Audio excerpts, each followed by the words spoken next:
ಯಾವ್ದ್ರ ಕೊಟ್ಟಿದ್ದು? Lord, in respect of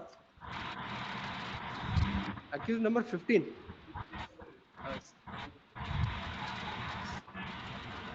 ಅವ್ರು ವಿತೌಟ್ ನೋಟಿಸ್ ಕೊಟ್ರ ಅವ್ರಿಗೆ? Yes, ವಿತೌಟ್ ನೋಟಿಸ್ ಸ್ಟೇ ಕೊಟ್ಟಿದ್ದ? Yes. ಎಂದೈತ ಕೇಸು? Yesterday.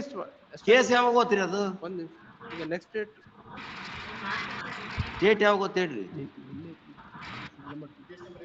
ನಿನ್ನೆ ಸೇಲ್ ನಂಬರ್ 2 ಇತ್ತು. ಡೇಟ್ ಯಾವಾಗ ಓದ್ತೀರಿ ಅದು? ನೆಕ್ಸ್ಟ್ ಒಂದ್ ನಿಮಿಷ.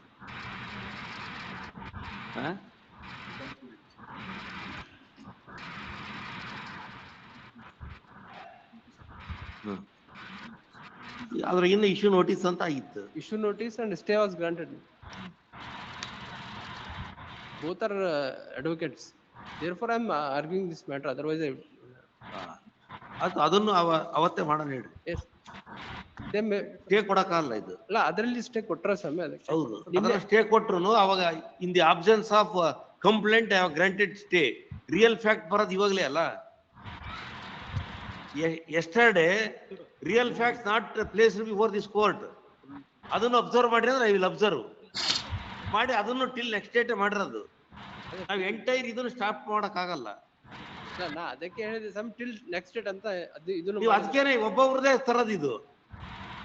ಒಂದೇ ಸರಿ ನಿನ್ನೆ ಯಾಕೆ why have not submitted the same before the court? My matter was not ನಿನ್ನೆದೇನು ಇದ್ದಿದ್ದು? ಇವರು ವಕೀಲರ ಪಾತ್ರವನ್ನ ಹೇಳಲಿಲ್ಲ. ಈ ವಕೀಲರು ಲೀಗಲ್ ಅಡ್ವೈಸರ್ ಅನ್ನೋದು ಇಲ್ಲ ಅಲ್ಲಿ.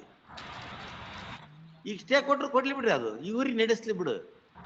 ನಿಮ್ಗೇನು ಅಪ್ರಹೆನ್ಷನ್ ಆಫ್ ಅರೆಸ್ಟ್ ಇಲ್ಲ, ಯಾವ್ದು ಇಲ್ಲ. ಎಂಟೈರ್ ಪ್ರೊಸೀಡಿಂಗ್ ಸ್ಟೇ ಮಾಡಕ್ ಆಗಲ್ರಿ. ಇಲ್ಲ, ಎಂಟೈರ್ ಪ್ರೊಸೀಡಿಂಗ್ಸ್ ಬೇಡ. ಇದೇನು ಸ್ಕ್ಯಾಮ್ ರೀ ಇದು? They have collected the money from the different persons to give some additional amount, my lord. ಇವ್ರು ಎಂತ ದುಡ್ಡು ಕೊಡಕ್ ಹೋಗ್ತೀರಿ? ನಿಮ್ಗೆ ತಲೆಯ ಬುದ್ಧಿ ಇಲ್ಲೇ? ಯಾರು ಅಕ್ಯೂಡ್ ಸ್ವಂತ ಅಣ್ಣ? ಸರಿ, ಆಯ್ತು. ಈಗ ಆಯ್ತು, ಹೋಗಪ್ಪ. ನೆಕ್ಸ್ಟ್ ಬಾರ್ರಿ ಅಬ್ಜೆಕ್ಷನ್ ಹಾಕ್ರೆ. ನೀವೆಲ್ಲ ಅವ್ರ ಅಣ್ಣನ ಮೇಲೆ ಕಂಪ್ಲೇಂಟ್ ಹೋಗ್ಲಿ ಬಿಡ್ರಿ. 16/3 ನೆಕ್ಸ್ಟ್ ಆಯ್ತು. ಅದೇನೈತೆ ಹಾಕ್ರಿ.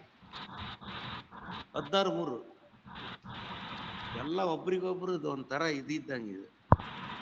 ಒಟ್ಟ ಜನ ದುಡ್ಡು ಕಳ್ಕಂತಾರಲ್ಲ ಅವ್ರಿಗೆ ಇದು. ಇವ್ರ ಅಣ್ಣನೇ ಇವನಿಗೆ ದುಡ್ಡು. ಇವ್ರೆಲ್ಲ ನೀವ್ ಒಂದಾಗಿದ್ರ ಏನಾರ ಮಾಡಪ್ಪ. ಬಹಳ ಕಷ್ಟಪಡ್ತೀವಿ ಇದು. ಯಾವ ಸಿಒಡಿ ಎಲ್ಲ CBI ಯಾವಕ್ ಇದಕ್ಕೆ ಯಾರ ದೂರ್ ಕೊಡ್ತಾರ ಅವ್ರನ್ನ ಇಂಟ್ರಾಗೇಷನ್ ಮಾಡೋ ಪರಿಸ್ಥಿತಿ ಇದು. ಆಯ್ತು. 16/3 ಅದೇನ್ ತಕರಾರು ಇತ್ತಂದ್ ಹಾಕ್ರಿ.